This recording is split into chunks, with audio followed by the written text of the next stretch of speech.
பாத்தீங்கன்னா அந்த ஹோட்டல் வந்து ஒன்லி பீஃப், பேரு ஒன்லி பீஃப் தான். பாத்தீங்கன்னா கறி தோசை, நல்லி தோசை, முட்டை தோசை, கட்டை dosa, nice dosa, roast, onion dosa, dosa item ஃபுல்லாவே இருக்கு. முட்டை பரோட்டா, பீஃப் கறி பரோட்டா, அதே மாதிரி பீஃப் கொத்து பரோட்டா, அப்புறம் நார்மல் பரோட்டா. நார்மல் பரோட்டாக்கு பீஃப் சால்னா தான். இங்க சிக்கன் சால்னா மாதிரி இருக்காது, பீஃப் சால்னா தான். நல்ல ஸ்பெஷல்னு பார்த்தா பீஃப் தோசை எல்லாம் நல்லா விரும்பி சாப்பிடுவாங்க. நல்லி தோசை சீக்கிரமா முடியும், கொஞ்சம் டக்கு டக்குன்னு. நல்லி தோசை வரணும், கொஞ்சம் சீக்கிரம் வரணும்.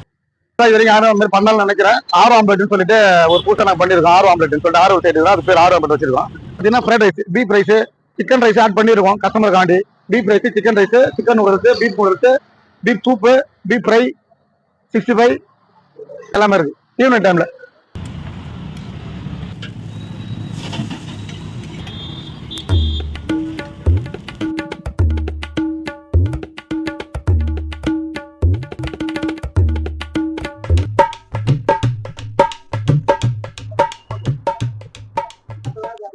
செம்ம டேஸ்ட், அல்டிமேட் டேஸ்ட். முக்கியமா இந்த கறி தோசைலாம் வந்து மிஸ்ஸே பண்ணாதீங்க.